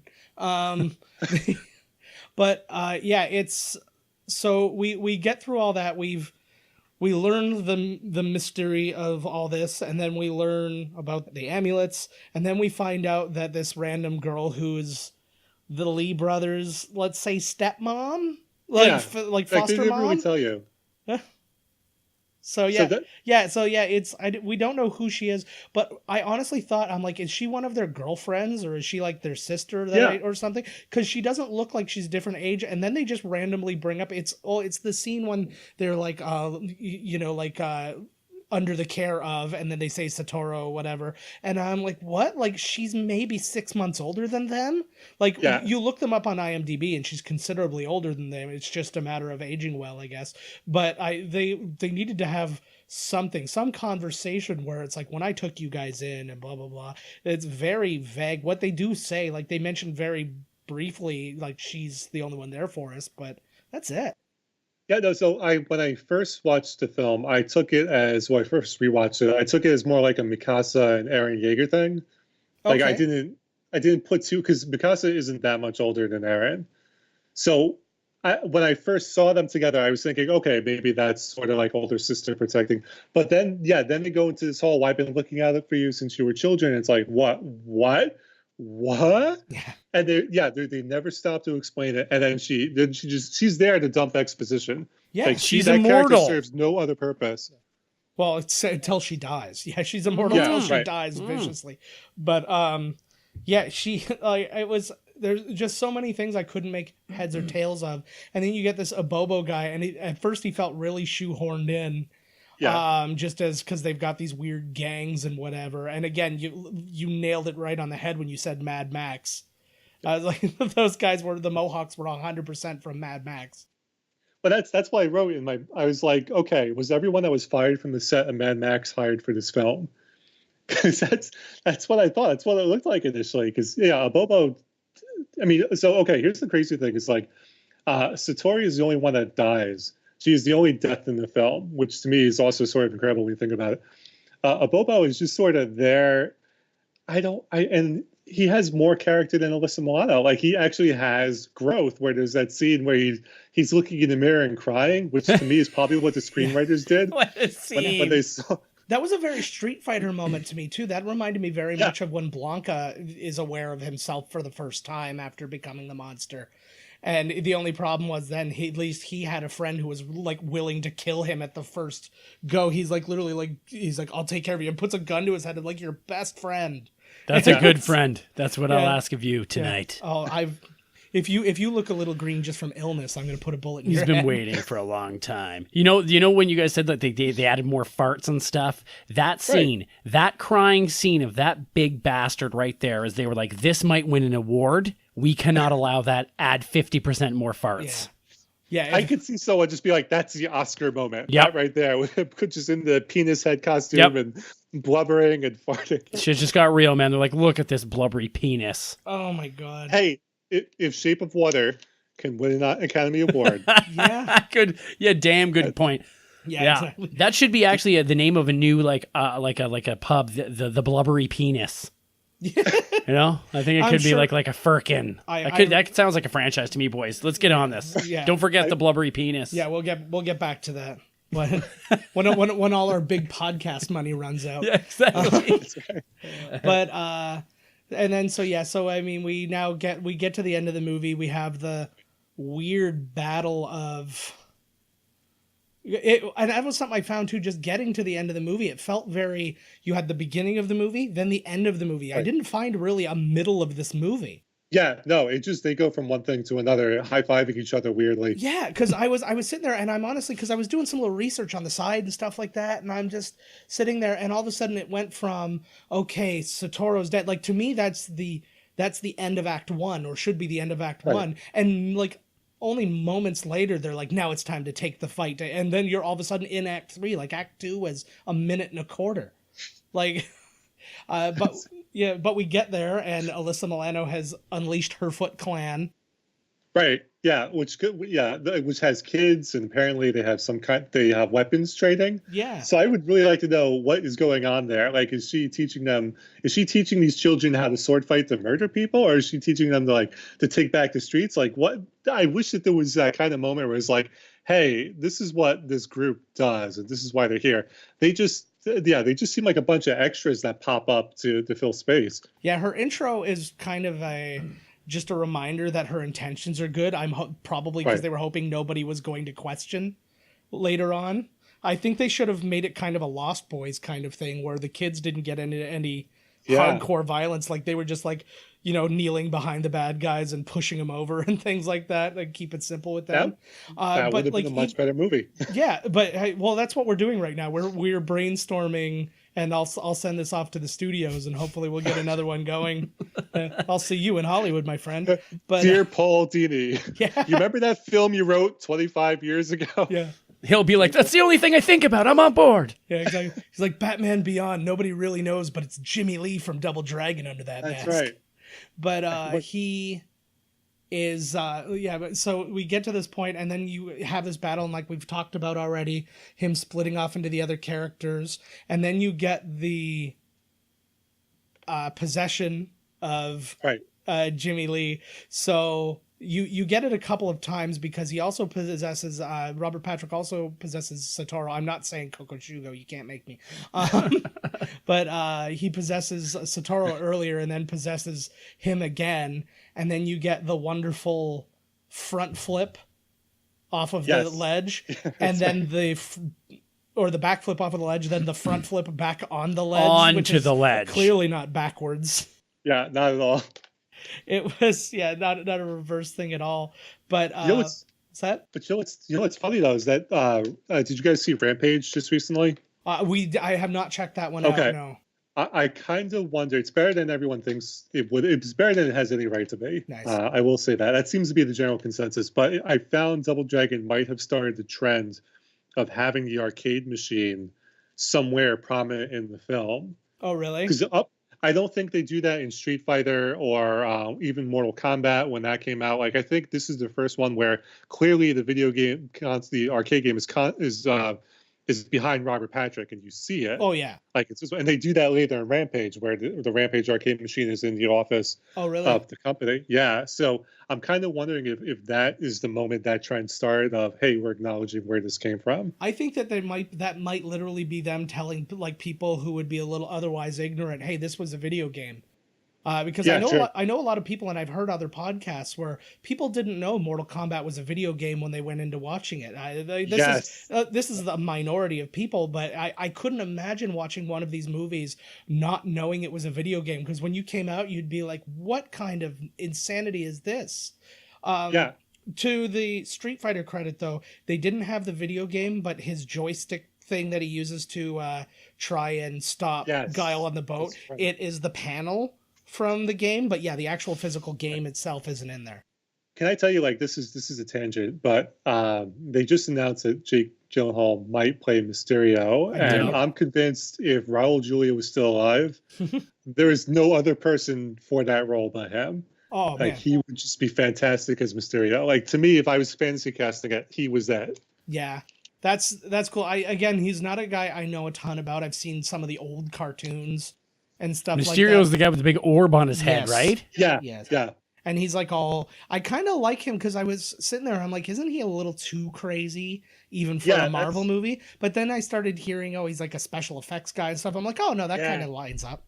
That's his whole deal, is he's just a washed up special effects guy who decides to go into crime. Mm-hmm. And so if you watch Raul Julia's performance as Bison, where it's so over the top, and that's generally how Mysterio is written in the comics, where he's just, he's a fraud. So he acts like he's this great actor, but he's awful. So yeah, to me, that's what would have made it perfect. Yeah. So anytime we mention Street Fighter, my brain goes right to Raul Julia. I loved her. I still, to this day, like I broadcast at a TV station in Toronto. Very cool. And we play on one of our channels. We play Street Fighter on the reg, man. It's all the time. Really? And so I see it probably once a week. Okay. And I don't know why I can't not watch it. It's like I have much better things to do and more important things to be doing. But then I see that first like news feed scene at the beginning from Shadowloo, and I'm like, oh, and that's going on, and dereliction of duty begins now. But co-workers being murdered over there. Yeah, you can wait. Not my problem. Babies crying. Fox Street Fighter. Why just are there started. babies crying at a TV station? Who knows? That doesn't seem realistic. But on one of the TVs. Oh yeah. Well, I don't have to deal with that. But it was it's one of those really crazy ones. But yeah, I truly loved him in that movie. And it's like his only downfall being his inability to fight and the fact that he was riddled with cancer while he was doing the movie. But that would be interesting to see. But I'll tell you though about Jake Gyllenhaal. He's finally like not fooling me, because when I heard Jake Gyllenhaal is like circling Mysterio, I honest to God thought they're gonna catch me on this again, because when he was doing Nightcrawler, I thought he was doing a Marvel movie. And so I was like, oh, cool, he's going to play Nightcrawler. Nope, that's not what it was. And then he was doing this again. That would have been a way better movie. Yeah, and then... That would have been a way better movie. Exactly. And then I'm just sitting there, and I see Mysterio, and I'm like, oh, no, fool me once, Jake Gyllenhaal, shame on you. And then I realized it was actually Marvel this time, and I'm like, oh, okay, phew. Got it on the second time. Oh Oh, it man. won't, but you watch. The movie will be Mysterio, and he'll be some kids party magician who falls in love with this battered housewife. It's gonna be heavy drama. It better You're be. gonna be so fucking pissed. But he's gonna be ripped during it. Oh, of course. Come on. And Probably. and still have sex with Heath Ledger. I'm not gonna say I don't want to see it. He's always got this like dopey-eyed, like he smoked a big cannon just before going on camera. He's always got this kind of slack-eyed thing going on. Yeah, That's he does. his eyebrows are weighing his down. That's where he keeps his weed. Yeah. But yeah, to get back to the very end of the movie now. So we discussed really quickly the Abobo driving the car away. Yes. And I know you had some thoughts on that. Okay, so this is one of those things where, obviously when I was little and first saw this movie, I had no conception of what Kevin Smith was. But if you've seen the Clerks cartoon, there's an episode where Dante and Randall are put on trial. And they're on trial, and the jury is all NBA All-Stars. And he says that they literally had no idea how to end the episode. So the episode breaks down and becomes this crazy Korean animation thing. And just stuff is happening, and there's giant robots. And then there's this line where Dante and Randall get into the car, and it says, "Who is driving the car?" And then it cuts to the front. And you see that there's a bear driving. It goes, "Bear is driving the car. How can this be?" And so it's become a little bit. If you Google "bears driving the car," you will see the exact scene I'm talking about. It's become a little bit of a meme within the Kevin Smith fandom. But when I saw the scene again, I was like, oh my God, Popo is the bear. Yeah. He's just there for no reason, driving the car off to do whatever. And so it's such a weird sitcom-y ending. Yeah. That with the benefit of seeing this other stuff, it's funnier. But I think what's crazy to me about this scene is it has no real purpose in being in the film. They were just we don't know how to end this movie, kind of like how they didn't know how to end the episode. So let's end it on a silly note where the farting guy drives them away before they tag team the hot girl. Oh, exactly. No doubt. But, Absolutely. But I feel like they just wanted, I feel like they decided he was likable at some function at some point. And then so they probably did what they did with Zangief in Street Fighter, where all of a sudden he was and he does the sideways thumb, and they're like, no, thumbs up. And he's like, oh, I'm a good guy now. You turned me up to 11. But what's that line from Wreck-It Ralph? Zangief is bad guy, but does that mean Zangief has to be bad guy? Yes. True that, right? That was, I remember my mind being blown when he was in that. I was like, how did they get the right stuff? Yeah, everybody was in there. Yeah. It's good when they do that. I guess Ready Player One kind of did the same. Yeah. It's just a pop culture smack in the face. But that was crazy because they had Nintendo characters, which they never they never fucking hand those guys out. Well, can we also discuss too the two Asian gentlemen who are at the end and seeing all this stuff going down? Can we discuss not only Al Long, who we talked about earlier, who is in everything, but their names are Huey and Lewis. Yes, I saw that. And the line does occur where Robert Patrick goes, Huey, Lewis, what's the news? And I almost killed myself, and this podcast almost didn't happen. It was just, I saw it coming. Okay, so okay, so again, I'm convinced that there was a better movie here because there's a lot of RoboCop elements. There's that scene where they're doing the news broadcast where Vanna White is playing herself and doing the news, and Andy Dick is the weatherman. And so to me, very clearly, there was a different film here where they had lines who's the boss, or generally I put people in the hospital. I'm convinced that line, what's the news, is left over from that better movie. Absolutely. Where it wasn't taking itself seriously and they were just having fun and fucking around. Yeah. Well, and also this movie takes place in 2007, and I can speak to the fact that Vanna White does not look that good in 2007.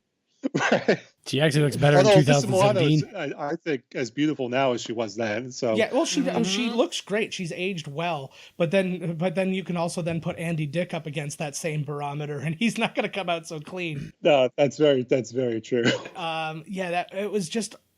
It was all so crazy to me, and I started kind of again just writing my own movie on this because I started that thinking on that Purge and stuff like this, and then the idea of Alyssa Milano being the head of this power core thing, and I thought, okay, so we've got a fairly simple movie here.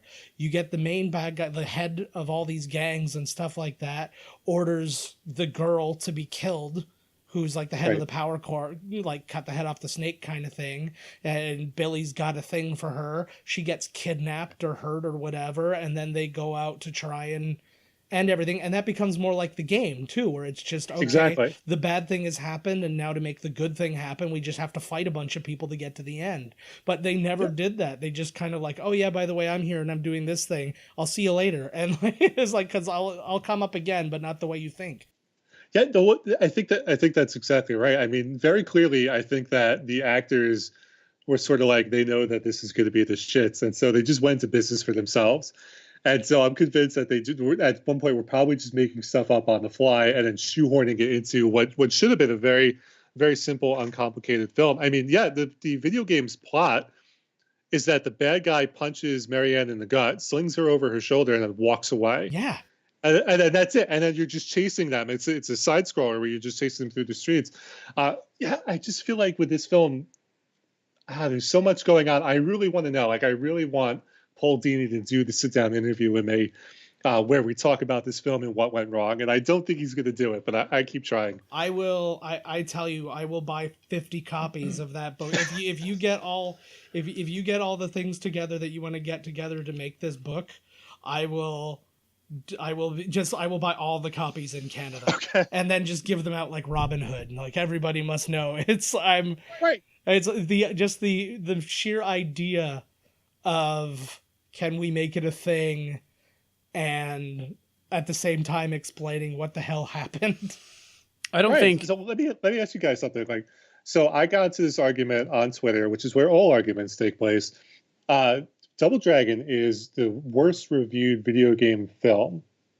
Really? I think it's one. Yeah, it's according to Rotten Tomatoes, it has the lowest score of any video game film released since 2018, really.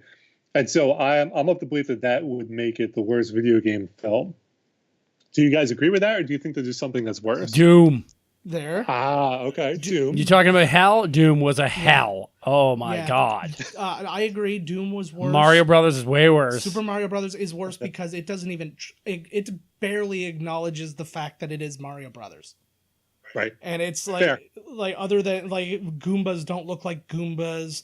Nothing is what it seems like. They made attempts in this movie. And that big penis dude is totally the exact same character as the friendly Goomba in Mario Brothers. Yeah, I was actually going to like bring the that up. Same fucking character. Yeah, it's every like, I think they actually like laid out a thing. And what's really interesting too is the directors of Super Mario Brothers did Max Headroom, so they were all style over function, right? So when I watch that movie, I try and take that, keep that in mind. I actually reached out to John Leguizamo and Samantha Mathis to see if I could get either one of them to speak to me. Bob Hoskins was not returning my calls for some reason. But Can't imagine why. Yeah. Nobody reached back. So. I reached out to John Leguizamo once and he slapped my hand away real fast. You were reaching below his belt. You were reaching like you were Scott Wolf trying to kick him.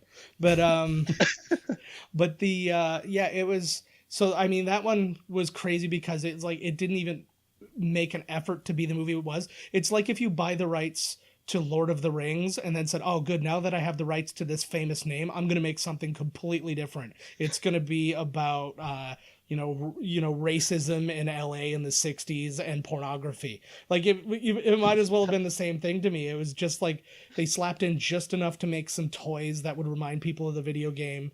And that was the end of it. Other ones I'm thinking, Mortal Kombat Annihilation. What about yourself? Do you have one that you think is worse that we didn't mention? Tekken is pretty bad. What is a Tekken movie? Pretty bad. Yeah, I forgot. Yeah. Ugh.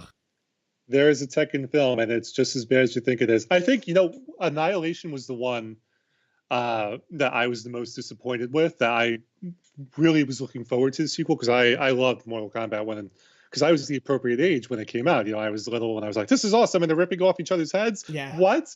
So when Annihilation came out, I was like, all right, wait, Sonya Blade didn't even come back. It got a different actress, and there's that catfighting scene, which is great, A+, but it has no purpose whatsoever. And then it's just bad on so many levels. Like, you can close your eyes and say, all right, this is what's going to happen next, and you would be spot on with Annihilation. So personally, to me, that might always be the worst. And its biggest failure too was a sequel like that, because the first one actually had a pretty low budget, all things considered.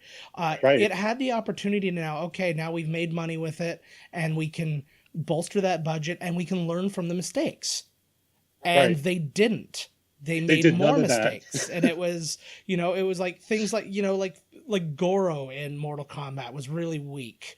And Yeah. like you had like the punch in the nuts moment with like the crossed eyes, and that's just upsetting, but it is what it is. And but then you have this ability to go back and it's like, okay, now we can make good on that. And I feel like that's what the TV show was really trying to do, is we're going to make good on all the things they failed to do the first time.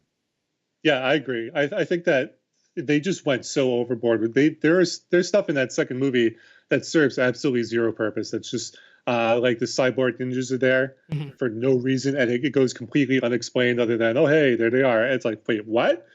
So yeah, I think that's, now that I'm thinking about Tekken might actually be the worst.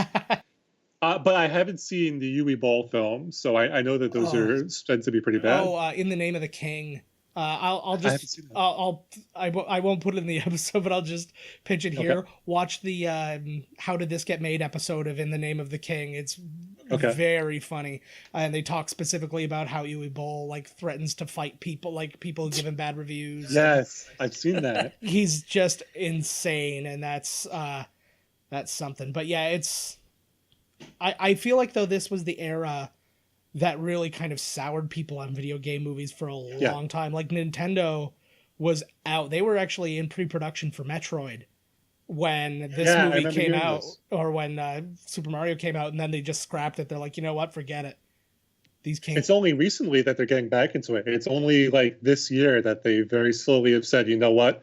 We're doing Detective Pikachu, and I think we're going to do some more animated content on more animated films. So, I mean, the 2018 versus what year was Mario Brothers? 93, 92? Thereabouts, yeah. Something like that. But and the big thing, especially, I think it was exactly that, is everybody who took these things, and superhero movies I can probably throw in there as well at the time anyways, was everybody was just blowing it. This was before like Sam Raimi Spider-Man, and people were like, wow, cool, but it's people were afraid to touch these things, but now you can see people actually like looking at the source material and not treating it like a joke. We've talked about that. That's it right there, is the using the source material. Yeah. That's what killed me about all these movies. Is like they never even watched it, and they're just like, yeah, Superman, double dragon, two-headed dragon.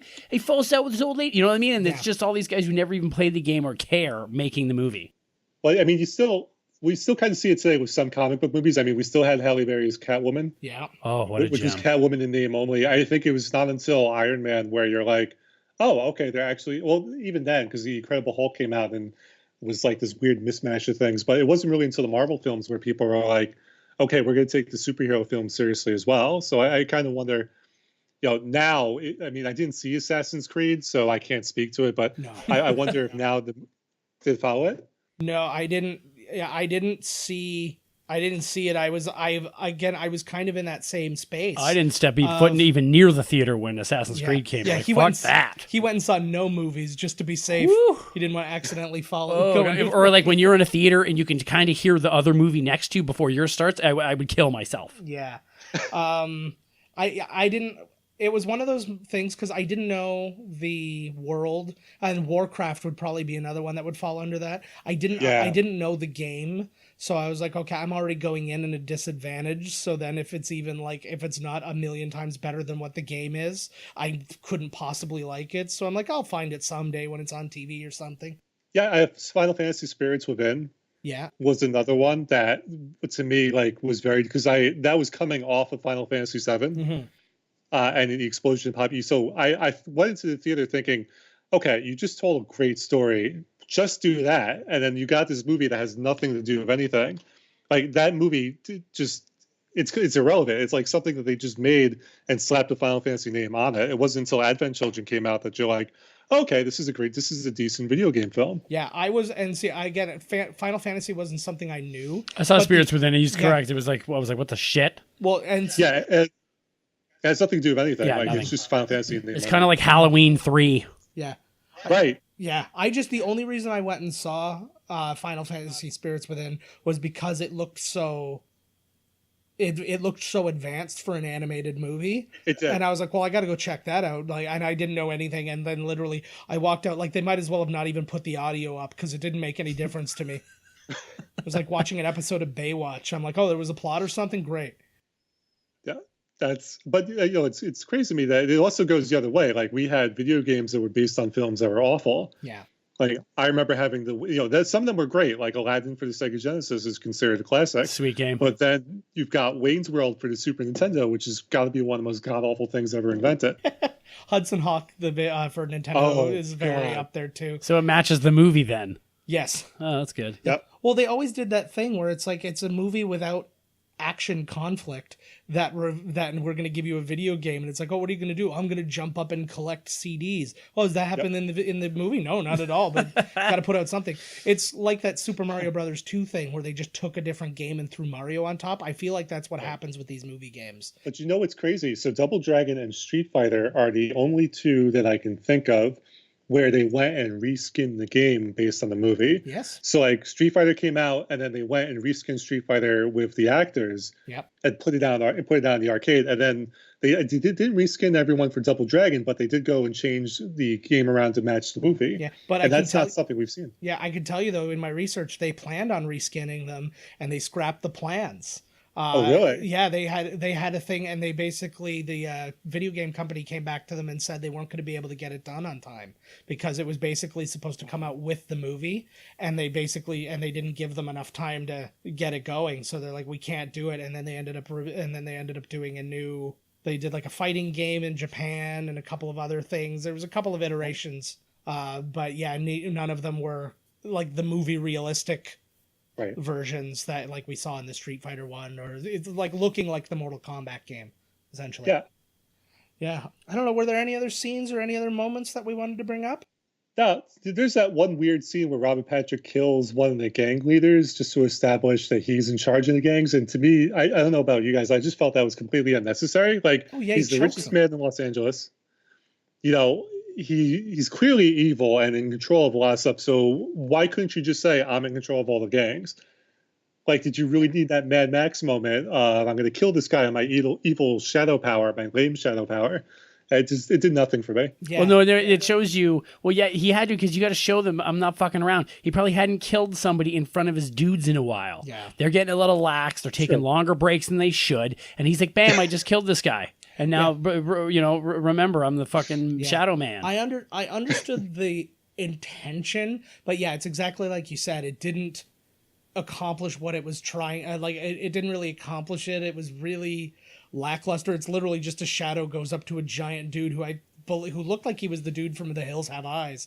Yes. And he just starts like choking him, and I was like, all right. So, and then we watch him die, and he just becomes a person, and then everybody's like, okay, we're with you now. And that was just kind of the end. And I'm like, oh, all right, well, that solved that then. Credits. I liked when, if you remember in the movie, when Jason Patrick, I don't know if he had one half of the medallion, but he goes like kind of wavy cardboard, black and white. He is either entering or coming out of Take On Me by Aha. Yeah, he's entering the end. He's entering the animated world, universe. Where he's raging out because he doesn't have a girlfriend who's in color. Yes, that was definitely one of those scenes where I also wrote "LOL." What? Yeah, in capital letters. Like, that was just very strange to me. Like, it's just a strange film, and I think that hopefully people that listen or watch this will go back and be like, "Wow, this was actually something that people paid to make and put into theaters." Oh man, well. We thank you for bringing it back into our consciousness. Yes, okay. I've been thinking about this the whole time because we know that this is where the movie was supposed to go. It was probably a scene that they filmed and then threw in the can. Okay, so movie, Alyssa Milano, the bros, right? They're walking off. It fades down. It comes back up. They're wobbly H-ing her. Okay, so they're all naked. They're each taking an end. Okay, they're pumping away. The music is going. Their medallions are swinging and clinking together every now and then. Suddenly, right? They high five at the same exact moment. They high five. They lock eyes because that's the only way they can achieve an orgasm. Okay, when they orgasm at that very moment that the high five clacks, the medallion comes together and goes. Psh, and it says Double Dragon the end. With a question mark. Yes, with a question mark, because then not only is there a sequel, and am I now questioning my sexuality? Yeah. Or the real. You know, I was gonna say, I love it. or the real question: if they use their powers the way that Robert Patrick did, can they turn into 4 of those weird monster things and quadruple team her? Oh shit! that's very true. This is very, you know what, to me, like, again, like, I'm convinced that there was like this R-rated, funny, kind of mischievous film buried underneath all of this. So that's like the perfect ending for that film. I love it. I'm sold. Oh my God. Okay. Well, we thank you so much for coming and doing this with us and taking the time. And we took a lot of your time here. So thank you guys for having me. Thank you very much. You're a cool dude, man. I like your style. Infinitely more interesting than us. So it's very nice to have interesting people on this show. We, again, just want to say social media is bullshit. Privacy and How We Get It Back, and issue 1 of Vengeance Nevada. They're all out there. Go find them. Go and check this stuff out. BJ Mendelson, thank you so much for being a part of this. Oh, thank you guys. I had a blast. Oh, that's awesome, man. Thank you so much. We appreciate it. Thanks, man.